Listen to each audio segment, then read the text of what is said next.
Passé Dakar. Kasira dinama. Sungalo. E kungolo ati.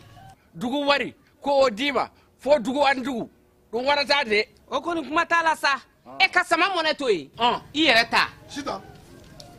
Sita ka numéro flani. Warichi.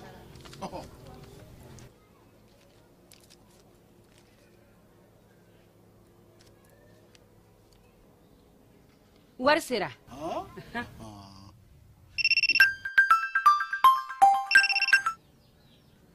Allo? Ye wari sɔrɔ?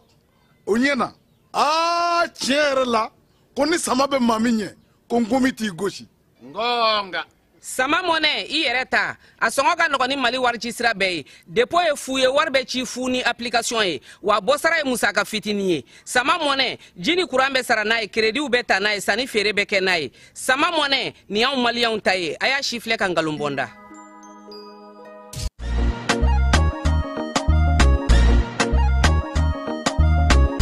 Aw bisimila hôtel Lafiya la. N'i ko hôtel Lafiya wulikajɔw bolodalen don walasa aw bɛ se ka lafiya sɔrɔ cogo min na ani hakilisigi aw ka séjour la anw fɛ Mopti yan. Kɛrɛnkɛrɛnnenya Mopti Sevare ka kɛ ni kurantigɛtigɛ ye min ye hôtel Lafiya Sevare ale ye wulikajɔw boloda ka se ka min ye awa fɛɛrɛ kɛrɛnkɛrɛnnen dɔw ta walasa aw bɛ se ka lafiya sɔrɔ cogo min na aw ka séjour la hôtel kɔnɔna na n'o ye ka panneau solaire installer min ye kurantigɛtigɛ o degun aw kana o ye séjour la l'hôtel yɛrɛ kɔnɔna na. Réservation ka kɛ kabi sisan min b'a to aw bɛ se k'aw ka séjour kɛ k'a sɔrɔ tɔɔrɔ tɛ aw kan degun tɛ aw kan hôtel Lafiya. Hôtel Lafiya ale filɛ ni Sevare Bangetaba yanni ka se aéroport sirafara ma station laban i kiniboloya fan fɛ i bi jigin o carré fɛ mètre 200 bɔɲango Hôtel Lafiya ale cokolen bɛ i kiniboloya fan fɛ i bɛ se ka weleli kɛ nɛgɛjuru siraw fɛ 21 42 14 11 76 01 01 98 66 78 72 04 Hôtel Lafiya référence do.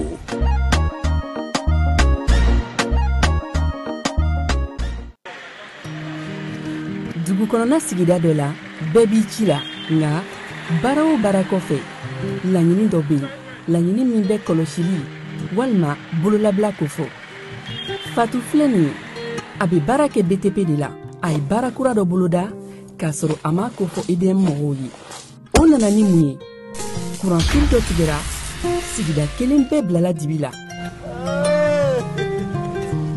Fatu ta ye bololatigɛ dan ye wa a damaja mɔgɔ si la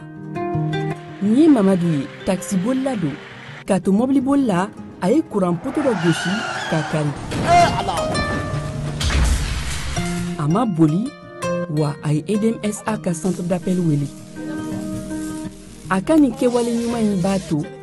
ka sara wɛrɛ tɛna bɔ a la Mamadu ye fasoden ɲuman ye wa a jan bɛ bɛɛ ka lakana na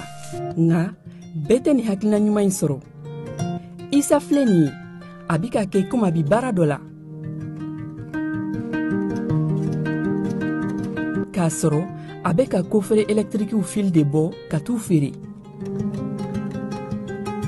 kuranko la fɛn bɛ jate kan ka minɛ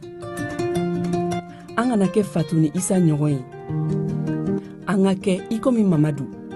n'aw bɛ fɛ ka dingɛsen baaraw kɛ aw bɛ EDMSA ka servisiw wele walasa aw kana tiɲɛni don dugu jukɔrɔ filiw la fasodenw aw kana ɲina ka dantɛmɛwalew kofɔ kuranko ta fan na aw bɛ weleli kɛ 36 077 la walima agence EDMSA mun ka surun aw la yuruguyurugu ani namara Orange Money kan o ka dabila an ka client aw ni ɲankuma yuruguyurugu in tiɲɛni don wa a kɛbagaw u yɛlɛma bolo fɛnɛ ka ca bi an da bɛna don suguya wɛrɛ la k'o fɔ aw ɲɛna bi ta in ale bɛ jouer et pari de kan. Jouer et pari o ye mun ye? O ye bɔlɔlɔkan ɲɛnajɛ dɔ ye ni olu bɛ kunnafoni ci aw ma aw ka téléphone na ni o ye message ye. I mɔgɔ n'i y'o kunnafoni sɔrɔ i ka message la ni e b'a dɔn o waleya in i m'a laɲini i kana i ka gorolakɔli don k'a valider. Ayi barisa Orange Money tɛna mɔgɔ si wele jouer okumu kɔnɔna la n'o ye ɲɛnajɛ ye k'a fɔ k'i gagnera k'i k'a confirmer n'i ka Orange Money kɔdi secret. Ayi Orange Money ka baara to ye a y'a hakili to aw yɛrɛ la a y'a to an ka se ka aw lakana cogo di ni aw ka gorolakɔli ni a tolen olu la. Orange Money bɛ yan aw de kama. Orange Money bɛ yan aw ka don o don lakanani na o de kama an tɛ sɛgɛn an tɛ ɲinɛ ka video kɛ video min b'a to aw bɛ se ka kisi nin waleya jugu in ma cogo min na. K'a ɲini aw fɛ tuguni nin video in a y'a cari ko ɲuman na pour que ne an bɛɛ bɛ se ka kisi waleya jugu in ma cogo min na fo ka se ka jɛnsɛ ka bɔ an ka jamana kɔnɔ o de kun don aw ni ce. Orange Money.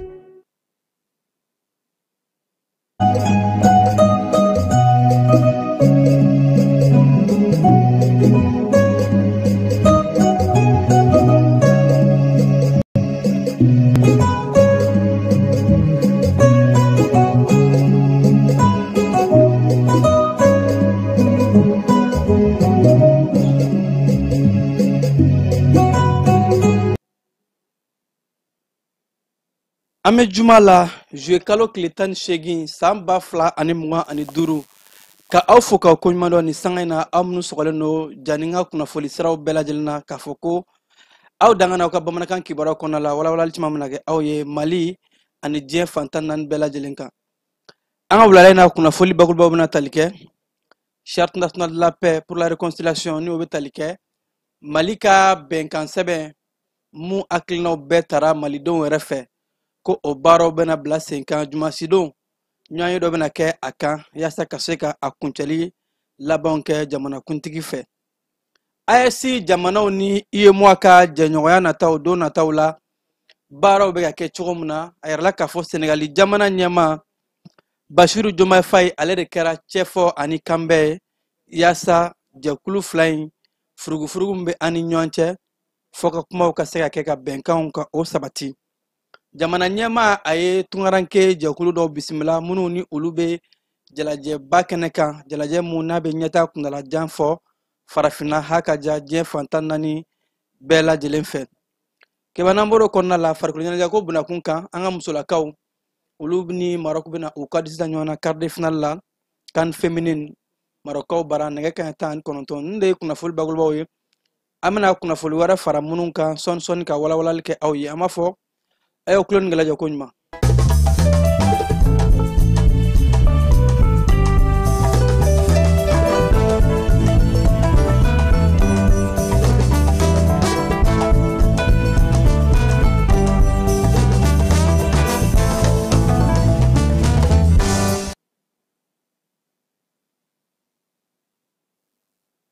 Ka segin k'a fɔ ko kura aw minnu sɔgɔlen no an na n'a fɔ n tun y'a fɔ a ye cogo min na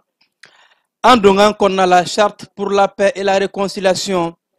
ni o ye bɛnkan sɛbɛn ye bɛnkan mun ni malidenw jɛra ka kuma ɲɔgɔnw kɛ yaasa an bɛ se ka kuma an ka jamana ɲɛtaw kama jamana baara mun kan ka kɛ bɛnkan hakilina mun n'a tara an ka jamana ɲɛmaa fɛ a yɛrɛ la k'a fɔ jɛkulu kɛrɛnkɛrɛnlen mun kun sigira ka se ka nin bɛnkan sɛbɛn in ka a baaraw kɛ o jɛkulu ni a ɲɛmaa bɛ an ka jamana premier ministre kɔrɔ bolo Usman Isufu ko u bɛna ɲɔgɔn ye labanba kɛ ka kɛ ni kari nata in ye yaasa charte in a kɔnɔna ko maa minnu ye u da don a kɔnɔ baara kɛra sira minnu fɛ ani hakilina minnu b'a kɔnɔ Mali bɛn ani keleya ka se ka o daɲɛnɛmaya ni ka sɔrɔ ka taa sɛbɛn fura laban ta k'a di jamanakuntigi ma a yɛrɛ la k'a fɔ ko nin sɛbɛn in a ka lawaleyali baaraw atelier kofɔlen kalanbulon ni a ɲɛmaa bɛna kɛ jamana premier ministre bolo General Division Abdoulaye Maïga ko nin sɛbɛnfura in a kun tɛ dɔwɛrɛ ka yɛrɛ jɛma la kabi kurukanfuga malidenw jɛra ka bɛnkanw kɛ bɛnkan minnu ni jɛma bɛna ko k'o wajibiya anw dala ko anw yɛrɛ bɛ se ka an ka bɛnkan kow dilan an yɛrɛ ye baw sigi ka fɔ o ye damu ye bamanan wa anw fɛ yan nɔ ladalakoba don jalajɛba mun ni a yɛrɛ la k'a fɔ marabolo kɔnɔna ɲɛmaw fo ka taa se lasigidenw minnu bɛ an ka jamana kɔnɔ ani jamana kɔ kan an ka lasigidenw olu bɛɛ lajɛlen ka maaw bɛna u nin don ni sɛbɛnfura in a labɛnni kɛnɛ kan ko ka yɛrɛ k'a fɔ ko sɛbɛnfura in a tɛ kɛ k'a sɔrɔ maa si da t'a la force vive jamana cɛkɛda bɛɛ lajɛlen ani jamana kɔnɔden bɛɛ lajɛlen ko bɛɛ da bɛ don nin sɛbɛnfura in na o kun tɛ dɔwɛrɛ ka se ka sɛbɛnfura in kɛ bɛɛ hakilina ka lamɛn a kɔnɔ maliden bɛɛ b'i yɛrɛ sɔrɔ sɛbɛnfura mun kɔnɔna la a yɛrɛla k'a fɔ jɛkulu mun ni ale ye sɛbɛnfura in a sɛbɛnni kɔɲɔ ɲɛmaaya kɛ a jɛkulu ɲɛma Usmane Isufu Mayiga premier ministre kɔrɔ ko ale ni maa mafalenba minnu ni u ye baara kɛ k'u y'a bɛɛ lajɛlen kɛ ni jamanakuntigi hakilina ye wa k'u to baara kɔnɔ kuma o kuma u kun bɛ taa u ka baara k'a yira jamanakuntigi la an bɛ nin hakɛ in de la an ye ne fara kan an bɛ ka kuma nin de kan ko u ma a si dogo jamanakuntigi la wa a bɛɛ lajɛlen kɛra ni jamanakuntigi ka hakilina ye ka tila ka fara malidenw yɛrɛw ka hakilinaw de kan ko b'a yɛrɛ k'a fɔ ni bɛn sɛbɛn in a bɛna kɛ Mali de ta ye a bɛna kɛ malidenw ni hakilina ye wa don nataw la Mali marabolo bɛɛ lajɛlen ka daminɛ Kayi fo marabolo laban an bɛɛ bɛ se ka don da kelen fɛ ka bɔ da kelen fɛ cogo min na ka bɛn sinsin bɛn sira ka yira diɲɛmaa la anw ka bɛn sira bɛɛ lajɛlen bɛ bɔ anw yɛrɛ bolo an mago tɛ diɲɛ jamana wɛrɛw la ka se ka na bɛn sinsin an ka jamana kɔnɔ ni sɛbɛnfura in ko malidenw kun jɛnna ka kumaɲɔgɔn minnu kɛ n'o bɛ tali kɛ ko dialogue intermalien n'a kɛra février kalo la ka taa bila mai kalo la san 2024 ko o hakilina kumabaw ani laɲiniba minnu kɛra o bɛɛ de farala ɲɔgɔn kan ka bila nin sɛbɛnfuraba in kɔnɔ ka sɔrɔ ka jɛkulu in bila a sɛbɛnni baaraw la jɛkulu mɔgɔw y'a yɛrɛ k'a fɔ ko siga foyi t'a la nin sɛbɛnfura in malidenw hakilina de don n'an bɔra o kɔnɔna la AES jamanaw ani UEMOA ka jɛɲɔgɔnya gɛlɛya bɛ ani ɲɔgɔn cɛ bawo ka kɛ ni juillet kalo tile 11 minisiriw ka ɲɔgɔnye mun kɛra UEMOA jɛkulu kɔnɔna la n'o kun kan ka UEMOA ka commission a ɲɛmaaya ta k'a di Burkina Faso jamana ma ni jɛkulu maa dɔw y'a yɛrɛ k'a fɔ ko olu ma jɛn n'a ye ɲɛmaaya ka di Burkina Faso jamana ma bawo an bɛ waati min na ko bi UEMOA commission in a ɲɛmaaya bɛ Côte d'Ivoire jamana de bolo n'a yɛrɛ la k'a fɔ jamana sɔrɔw bosoda minisiri ɲɛmaaya bɛ di ale de ma a ka se ka baara kɛ jɛkulu in kɔnɔ ko ka kɛ ni UEMOA jamana dɔw olu ni AES jamanaw ka kɛ ni an tɛ ka ɲɔgɔn kan fɔ ko y'a yɛrɛ k'a fɔ olu ma jɛn n'a ye Burkina Faso ka kɛ UEMOA commission ɲɛmaa ye o ko de kɔnɔna la AES jamanaw Burkina Mali ni Niger an ka lasigiden minnu tun bɛ kɛnɛ kan olu fana bɔra ka yɛrɛ k'a fɔ ko olu tɛ don ni jalajɛba in kɔnɔ bawo ko a bɛ ka kɛ anw ka ɲɛkumu kan a bɛ ka kɛ cogo min na anw tɛ ka an yɛrɛ y'a kɔnɔna la a yɛrɛ la k'a fɔ ko o kɔnɔna de la Senegali jamana ɲɛmaa Basiru Diomaye Faye ale bɛna kɛ cɛfɔ ani kanbɛ mɔgɔ ye nin kɛnɛ in kan bawo ko Diomaye Faye kɛn bɛ ka yɛrɛ k'a fɔ ko ale bɛna kumaɲɔgɔnyaw daminɛ jamana ninnu bɛɛ lajɛlen ni ɲɔgɔn cɛ UEMOA jamanaw ha ka ja fo ka taa se AES jamanaw ma bawo ko an bɛ waati min na ko bi farafinna an kan ka fara ɲɔgɔn kan de bawo ko fara ɲɔgɔn kan o ye diyagoya de an bɛɛ ma bawo a b'an bɛɛ de nafa ko o sira de fɛ ale bɛna kumaɲɔgɔnw kɛ ka se a kan ka se maa fɛn fɛn ma a kan ka baara fɛn fɛn kɛ yaasa bɛn ni basigi ani an ka se ka ɲɔgɔn faamu UEMOA kɔnɔna la bawo ko jɛkulu in a fanga ka bon kosɛbɛ wa nafa mun b'a la an ka wariko bunakun kan jamana bɛɛ lajɛlen de b'i ka munafa sɔrɔ a kɔnɔ o de la Diomaye Faye k'a kɛn bɛ ka kalikanw ta k'a fɔ a bɛna wulikajɔw kɛ a seko n'a damayira bɛɛ lajɛlen na ka se ka cɛfɔ ani kanbɛn k'o labɛn k'a ɲini UEMOA jamana ani AES jamana ɲɔgɔn cɛ ko CEDEAO jɛkulu kɔnɔ AES maaw bɔra cogo min na ko a tɛ fɛ o fana ka bɔ UEMOA kɔnɔ o cogoya kelen na Keba Kulubakaw bara jamanakuntigi Kuluba kɔnɔna la a ye an ka tungaranke maa dɔw bisimila jɛkulu minnu bɛ tungarankew lakodɔn olu caman tun bɛ a kɛnɛ kan a yɛrɛ k'a fɔ ko bɛɛ b'a dɔn an ka jamana tungarankew olu jɔyɔrɔ ka bon kosɛbɛ jamana ka ɲɛtaa bunakun kan jalajɛba bɛ ka kɛ Mali kɔnɔ n'u b'a wele ko forum mun ni a bɛ tungarankew bɛ nafolo mun don an ka jamana kɔnɔ ani tungarankew jɔyɔrɔ mun ye jamana yiriwali koɲɛw la kumaɲɔgɔnw bɛ ka kɛ o kan o siratigɛ de la ko délégation ba o taara jamanakuntigi dayɔrɔ la Kuluba délégation mun ni an ka jamana maliden minnu bɛ kɔ kan olu ka minisiri Musa Atayer ale tun bɛ délégation ɲɛma fo ka taa se jɛkulu minnu bɛ malidenw kofɔ au conseil des Maliens de l'extérieur o ɲɛma Habib Sila ko nin hakilina in jamana ɲɛma fɛ ka se ka tungarankew ka yir'u la u ye baara mun kɛ ani u bɛ wulikajɔ mun na jamana ɲɛmaaso hakili b'u la jamana ɲɛmaaso bɛ a dɔn u ye bawo ko jalajɛba mun kɛra malidenw bɛɛ lajɛlen y'a nimisi wasa sɔrɔ ko mali kɔnɔ tungarankew jɔyɔrɔ ye mun ye an ka waganɛba la jamana ɲɛtaa baaraw u bɛ ka baaraba mun kɛ a nafa ka bon kosɛbɛ wa a ka kan tungarankew a ka yir'u la ko jamana ɲɛmaaw hakili b'u la wa u ni jamana ɲɛmaaw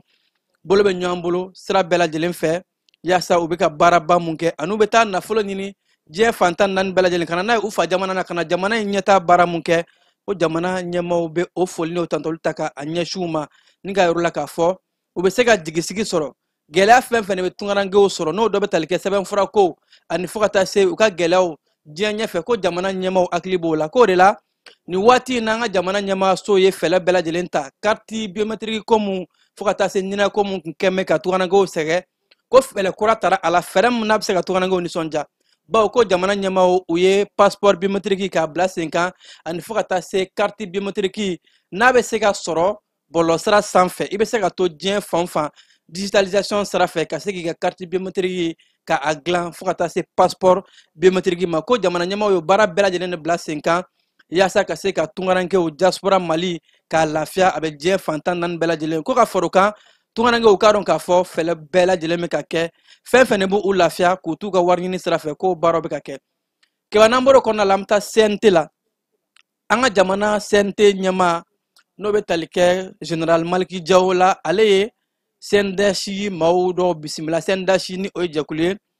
jɛkulu mun bɛ adamadenya hakɛw lapasali la an ka jamana kɔnɔ CNDH ko a jɔyɔrɔ ka bon kosɛbɛ o de la o ni maliki jawo ka kumaɲɔgɔnyaw kɔnɔ jɛkulu in a kun taara jamana ɲɛmaa ka u ka kɔrɔfɔw lamɛn k'o kɔfɛ jɛkulu in ɲɛmaa bɛ maa min bolo bi ni o ye alikadiri jara ye a yɛrɛ k'a fɔ ko a ka kan ale kun ka taa se wasabulon ɲɛmaayaso ma ni o ye CNT ɲɛmaa ye ka se ka kumaɲɔgɔnw kɛ n'u ye CNDH ye baara mun kɛ san 2024 kɔnɔ ka se ka taa o yira CNT ɲɛmaa la jɛkulu in ɲɛmaa kun y'a yɛrɛ k'a fɔ ko CNDH ye jɛkulu ye bi ko a kana bilalen don bawo ko olu jagoya tɛ kɛ olu kan jamana foyi fɛ u ka baara bɛɛ lajɛlen bɛ kɛ ni malidenw ka hakilina ye ani fo ka taa se jɛlenya kɔnɔna la maa si tɛna a jagoya olu da la k'a fɔ ko i bɛna i profiter fɛn dɔw fɛ politiki ko bunakun walima e yɛrɛ ka intérêt personnel k'a fɔ ko adamadenya hakɛw bɛ ka buruja an ka jamana kɔnɔ k'o t'a la bawo ko mali ye jamana ye an janmɛ kosɛbɛ maanifinya hakɛw la ko o de kama u taara nin yira CNT ɲɛmaa la k'a fɔ olu bɛ ka baara min kɛ a bɛɛ lajɛlen bɛ kɛ sariya kɔnɔ wa a bɛɛ bɛ kɛ ni jamana ɲɛmaaw ka hakilinaw ani bolodiɲɔgɔnma kɔnɔna ye ko nin waati in na CNDH san 2026 u bɛ ka sɛbɛnfura ani baara taabolo kura minnu labɛn ko a dɔw bɛ tali kɛ CNDH ka baaraw a bɛ kolo giriya halisa ka taa fɛ wa ko adamaden ka hakɛ olu t'u ɲɛtugu a foyi kan n'u ɲɛ ye fɛn fɛn ye ko adamaden hakɛ bɛ ka buruja u b'a fɔ wa laɲini mun kan ka k'a la bɛɛ kan ka kan hakɛ mun ye bɛɛ ka se ka o sɔrɔ kɛba kɛnɛyako bunakun kan sanakɔrɔbakaw fɛ yen nɔ an ka jamana kɛnɛyako minisirimuso médecin colonel Asaba Jalo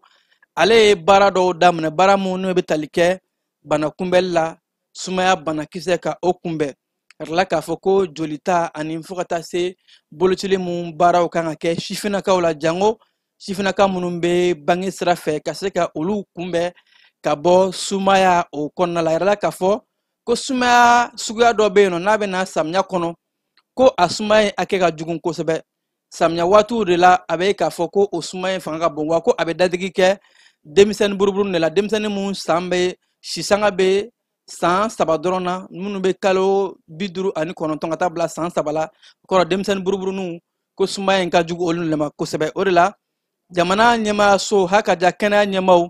k'u ye fɛɛrɛ bɛɛ lajɛlen kɛ ka se ka bolociw bila sen kan diɲɛ seleke naani kɔnɔ tɔnba min bɛ kɛnɛyako bunakun kan OMH o kɛn bɛ ka yɛrɛ k'a fɔ ko wulikajɔw bɛ ka kɛ sumaya banakisɛ k'a ka bon kosɛbɛ bawo k'olu ka jateminɛ kɔnɔna la 2024 ko mɔgɔ 2,263,000 sumaya banakisɛ ye dadigi kɛ olu de la o ye o de ye wa ko a kɔnɔna la mɔgɔ ba kɛmɛ duuru ani mɔgɔ 97 ko olu de nin tora sumaya bana la san 2027 o b'a yira k'a fɔ sumaya bana tɛ kulonkɛ fɛn ye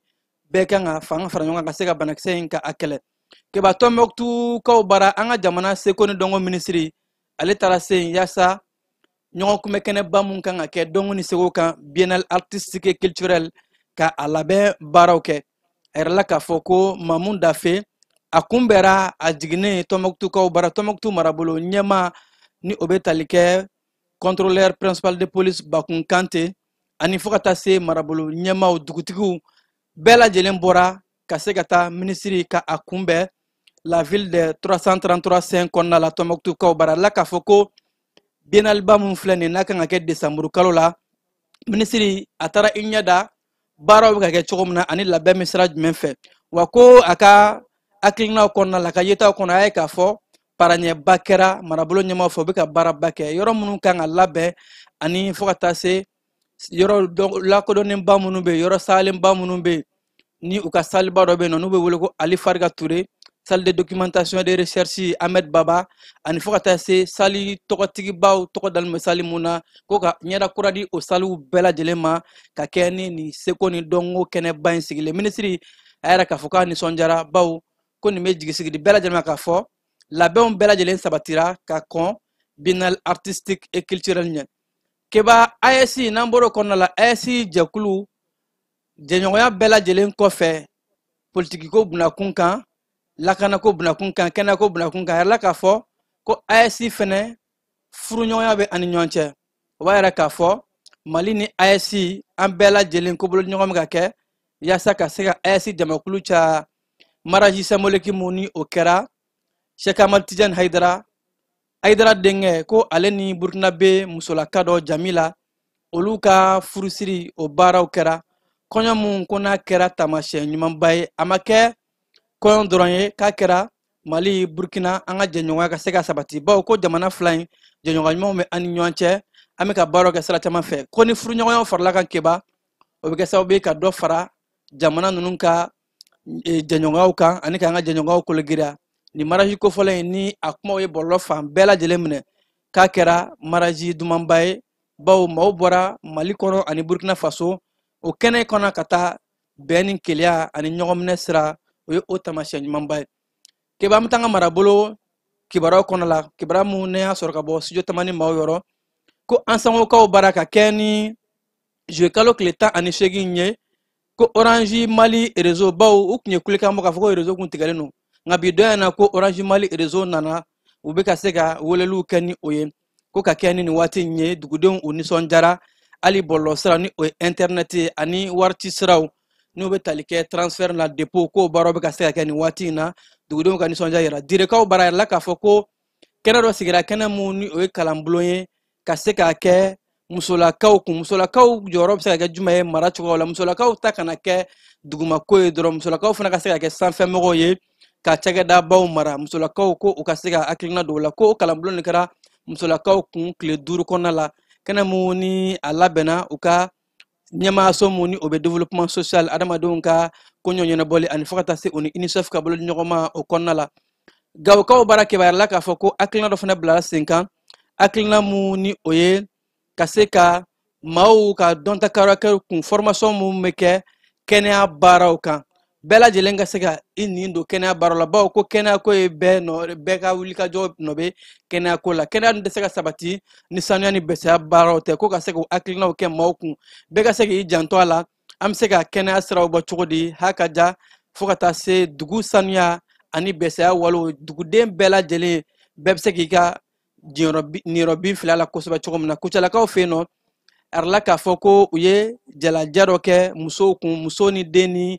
denbaya ka mara cogoya ani fo ka taa se denmisɛnninw o ladɔn cogo arala k'a fɔ ko mɔgɔ 100 ani mɔgɔ 20 hakɛ olu de ye nin don jalajɛba in kɛnɛ kan maa nana masumalenw ka jɛkulu société civile ani fo ka taa se muso jɛkulu denmisɛnninnakaw ani fo ka taa se dugu kɔnɔ dinɛ ɲɛmaa minnu bɛ yen nɔ olu bɛɛ lajɛlen nin donna nin hakili falen kɛnɛ in kan du bɛ se ka sabati cogo di cɛ muso denbaya bɛɛ bɛ se k'i hakilina fara ɲɔgɔn kan cogo min ka duw kɛ du dumanba ye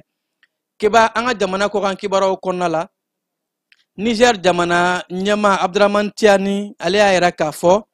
ale an ka jamana Mali jamana ministre min ka ca ɲɛsilen don muso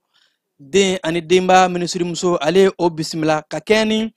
musow tɔgɔla don minnu ni a sigira Niger jamana kɔnɔna la a yɛrɛ la k'a fɔ ko o kɛra kɛnɛ belebeleba ye AES jamana musow olu taara ɲɔgɔn kunbɛn ka kuma musow ka hakilinaw ani fo ka taa se musow ka hakɛw bɛ se ka lapasa cogo min na jɛkulu in jalajɛba in kɛra ka daminɛ juillet kalo tile 14 ka taa bila a tile 17 la Niger faaba kɔnɔ o jalaja de kɔfɛ an ka jamana muso den ni denbaya minisiri muso a bisimilala Niger jamana ɲɛmaa fɛ Burkina Faso jamana kɔnɔ jateminɛw y'a yɛrɛ k'a fɔ ko n'i ye u ka dugukolo ta 100 sara la ko 70 bɛɛ lajɛlen bɛ jamana ka mara kɔnɔ bi ko jamana ɲɛmaaw ka wulikajɔw kɔnɔ dugukolo 100 sara la 70% ko o bɛɛ lajɛlen bɛ u ka mara kɔnɔ bi ko ka kɛ ni wulikajɔ minnu n'a kɛra jamana ɲɛmaaw fɛ ani Burkina Faso fintigilakaw fɛ ko de ye ni hakilina in ani ni jaabi ɲuman in ka bɔ ka bin hakilina mun ni a bɔra u ka rapport dɔ senfɛ rapport mun ni jamana ɲɛmaaso ani fo ka taa se jɛkulu wɛrɛw olu ka jateminɛlu kama n'u ye sɛbɛnfura bɔ ka taa sɛbɛnfura in ta k'a di jamana premier ministre ma ko bɛɛ bɛ se k'a fɔ bi ko Burkina Faso dugukolo 70 a ɲɔngo o bɛɛ lajɛlen bɛ u taya kɔnɔna la bawo ko lakanako a bɛ ka kologira Côte d'Ivoire jamana kɔnɔ jamana ɲɛmaaso Alassane Dramane Ouattara ka fanga ɲinitɔya yɛrɛ k'a fɔ ko olu ye baara dɔ daminɛ baara mun ni a bɛ tali kɛ cɛfɔ ani kanbɛn ka se ka jamana parti politikiw bɛɛ lajɛlen wele bɛɛ ka na kuma ɲɔgɔn kɛ ko dialogue a la k'a fɔ ko dialogue in kɛnɛ kan fanga ɲinitɔnba minnu bɛ ni olu bɛ opposition kɔnɔ olu ma sɔn ka u nin don a la n'o dɔ bɛ tali kɛ Tidiane Cham ale ka fanga ɲinitɔn fo ka taa se Laurent Gbagbo olu si ma sɔn ka u nin don ni jalajɛba in na nka jɛkulu minnu tun bɛ yen nɔ a yɛrɛ k'a fɔ parti mun bɛ ni o bɛ wele ko MJC ni o ye Simone Bagbo ka parti ani fo ka taa se COJEPO ni o ye Charles Blé Goudé ka parti ko olu maaw tun bɛ jalajɛba in kɔnɔ Côte d'Ivoire jamana kɔnɔ halisa a yɛrɛ la k'a fɔ u ka dɔnkilidala mun bɛ yen nɔ ni o ye Molare a yɛrɛ la k'a fɔ ko Molare sirabankasara dɔ senfɛ ni ani maa mun sera ɲɔgɔn ma musolaka don sirabankasara min n'a kɛra sababu ye ka musolaka in ka a bɔnɛ a nin na ko Côte d'Ivoire jamana kiiritigilamɔgɔw yaasa ka se ka o koɲɛ in ka bɛɛ lajɛlen nɔgɔya ko u y'a ɲini ka Molare ka a lasago an bɛ waati min na ko bi k'u y'a bila manade dépôt la u ka kasobonba la ko yaasa accident in ko ka se ka sɛgɛsɛgɛli kɛ a kɔnɔ ka se ka a lajɛ maa mun ni tora kiiri ka se ka tigɛ cogo min na maa kofɔlen ni ale de ye Morifere Sumaworo n'a a dɔnkilida tɔgɔ ye Molare a yɛrɛ kun bɔra don tɛmɛnenw k'a fɔ ko ale sirabankasara kɛ ni musolaka mun ye ko ale b'i jɔ ni musolaka ka furakɛli bɛɛ lajɛlen ye nka ko furakɛli de kɔnɔna la musolaka in a nin tɛ yan na ka kɛ ni o ko de ye Molare k'a lasago nin waati in na Côte d'Ivoire jamana Cameroun jamana kuntigi Paul Biya ale ye yɛlɛmaliba don a ka jamana marabolo la bawo ka kɛ ni nin waati in ye ni a bɔra ka dantigɛli kɛ k'a fɔ ko ale bɛ kɛ kandida ye jamanakuntigisi kalata mun kan ka kɛ Camerounkaw fɛ yen nɔ don nataw la o ko de kɔnɔna la ko nin waati in na a ye finitigilaka jalatigiba caman ka olu wuli ka bɔ u nɔ la fo ka taa se jamana maraso la a ye maa caman wuli maaw bɛ k'u yɛrɛ ɲininka k'a fɔ ko nin ye kalafili labɛntɔ la de ye kalafili min kan ka kɛ ɔktɔburu kalo la jamana ɲɛmaa ko a y'a ye k'a fɔ finitigilaka minnu bɛ se ka a lakana a ye olu de to yen wa ni minnu tɛ ka kan fɔ jateminɛlikɛlaw ka fɔ la ko a ye olu de bɔ fanga kɔnɔ yaasa a ka se ka fɛrɛ a ka fanga ɲini ma fanga ɲini kɔnɔna la kana se ka gɛrɛntɛ sɔrɔ Gabonkaw bara Gabon jamana ɲɛmaaya yɛrɛ k'a fɔ ko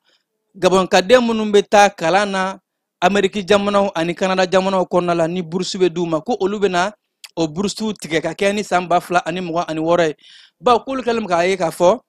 Gabonkadenw minnu bɛ taa u ka kalan sɔngɔ ka ca kosɛbɛ wari min bɛ don bourse la k'a fanga bon kosɛbɛ wa k'o tɛ dɔrɔn tɛ dɛ olu ɲɛ b'a la k'a fɔ ni Gabonkadenw taara Amérique walima Canada u ka kalanw kɔfɛ ko a caman de bɛ u ban ka segin ka na Gabon jamana kɔnɔ ko ka sɔrɔ jamana ɲɛmaaso bɛ bourse d'u ma u ka taa u ka se ka segin ka na jamana baara ko a caman bɛ taa to ni jamana ninnu kɔnɔ la o de la ko ka kɛ ni san 2026 ye k'olu bɛ na bourse tigɛ bourse mun n'a bɛ di Gabonkadenw ma ka se ka taa kalan kɛ Amérique ani Canada kɔnɔna la Faransi ani Algérie ka jɛɲɔgɔnya cɛn bɛ ka gɛlɛya ka taa fɛ halisa Faransi jamana yɛrɛ k'a fɔ ko olu sigara Algérie jamana bawo ko Algérie bɛ ka sɛgɛsɛgɛli dɔw kɛ Faransi ka bɔlɔsiraw fɛ ko Algérie bɛ ka espionnage kɛ ko sira dɔ bɛ Algérie bolo olu ɲɛ b'a la olu y'a ye k'a fɔ Fransikaw ka jateminalikɛla minnu bɛ yen nɔ ni olu bɛ bɔlɔlɔ sira koɲɛ k'u kɔlɔsi k'u ɲɛ b'a la Algérie bɛ ka don olu ka réseau siraw bɛɛ lajɛlen na ka se ka u ka kunnafoliw ta kunnafoli mun ni o ye gundolakow ye ko Algérie jamana bɛ ka bɔ ni a ye o de la ko Faransi jamana ye o sigana ko mun kɛ ka ɲɛsin Algérie jamana ma k'u bɛna fɛlɛ bɛɛ lajɛlen kɛ yaasa ka se ka o siraw tigɛ ani ka a laɲini u bɛ nin wale mun na u k'a dabila baw ko Faransi jamana sɔmina u ma ko sɛgɛsɛgɛliw bɛɛ lajɛlen kɔnɔ olu y'a ye k'a fɔ siga t'a la Algérie jamana bɛ ka don Faransi ka bɔlɔlɔ siraw kɔnɔ ka se k'u ka donniw ka a trafiquer kebakɔrɔ kɛra Amérique jamana kɔnɔna la mun ye maaw kamana gan yɛrɛ la k'a fɔ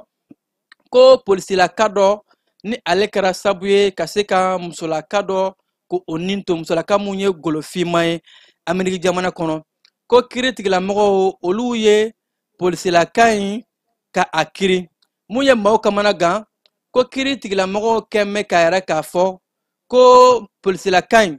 a ka kaso ye tile kelen de ye ko a bɛ tile kelen ni kaso kɛ a kɛlen ka musolaka in ni o ye farafin muso ye Birenois Taylor golofinma in o nin tolen a la ko a ye o baara mun kɛ o fagaliwale mun kɛ a ka kaso kundala ko tile kelen dɔrɔn o de la journalidɔnbaga minnu bɛ yen nɔ ani fo ka taa se jɛkulu dɔw bɛ olu yɛrɛ k'a fɔ ko nin kaso in ye nɛni de ye ka ɲɛsin olu bɛɛ lajɛlen ma lapasalikɛlaw ma ko nɛni de don baw ni maa ko fɔlɔ in ka mɔgɔ bɔnɛ ani na ka tila k'a fɔ k'o ka tile kelen ni kaso kɛ ko olu m'o faamu olu b'a ɲini de halisa kiiri ka se ka kɛ musolaka in ye keba an bɛ taa farikolo ɲɛnajɛ bunakun kan yaasa ka bi kibaruya kun cɛ musolakaw ka senandolanci farafinna kɔnɔna la n'a bɛ ka kɛ Maroc 2024 ta de don san 2024 a bɛ ka kɛ Maroc ni waati in na ala k'a fɔ wulada in na nɛgɛ kanɲɛ 19 an ka musolakaw olu ni Maroc bɛna u ka disi da ɲɔgɔn na quart de finale o senfɛ ni waati in na ala k'a fɔ ko Maroc jamana hali n'a sɔrɔ bɛɛ kɛmɛ ka olu ye ko favori do baw favori do cogo di u b'u yɛrɛ ka jamana kɔnɔ u b'u fɛ yen nɔ supporters o danaya bɛ u kan nka ko nin waati in na an ka musolakaw ni o y'an ka senandolancikɛlaw ye u fɛnɛ labɛn bɛ cogo sugu bɛɛ lajɛlen na wa u ka qualification in hali n'a sɔrɔ ka poule gɛlɛyara kosɛbɛ ko wulikajɔw bɛ ka kɛ u bolo wa u labɛn bɛ wa u kalikan in de u ka se ka Maroc dasi yaasa ka se ka qualifier CAN 2024 o kɛnɛ kan kibaru ninnu de bɛ dan siri an ka wulada in na kibaruw la mun sera ka fara ɲɔgɔn kan nin sanga in na ka da an lajɛbaga bɛɛ lajɛlen tulo kan an b'a fɔ k'a ko ɲuman dɔn Suya Kɔlɛ nɛgɛ kɛrɛfɛ o tun bɛ a balimakɛ Keba Jalo bolo a y'o sɔgɔlen to an na nɛgɛ kanɲɛ 21 ani Kasim Tarawele a bɛ ɲɔgɔn sɔrɔ kibaru wɛrɛ kɛnɛ kan yan'o cɛ ne b'a fɔ a ye a k'an bɛn. Bɛɛ lajɛlen ma aw minnu b'a fɛ ka voyager k'a sɔrɔ a ma degun sɔrɔ a ka voyage kɔnɔna na compagnie de transport Somatra u y'a kanu ka na ni kari kura caman ye kari minnu dilanna norme kɔnɔna na aw ka lafiya kama a suspension wo a climatisation a siège wo n'i ye kari jɔlen ye foyi tɛ jigin kɔnɔ i bɛ se ka don a kɔnɔna na cogo min na Somatra e ka kari Somatra ne ka kari Somatra anw ka kari o hukumu kɔnɔna na kari ninnu bɛ sira ta don ko don Bamako Segu San Moti Kucala ka taa se Sikaso ma Keɲeba Kita u ma ɲina Yoro di Sahel maaw kɔ ka taa se Kolokani Jijeni fo ka taa se Bɛnma ma Somatra fiɲɛ foroko Somatra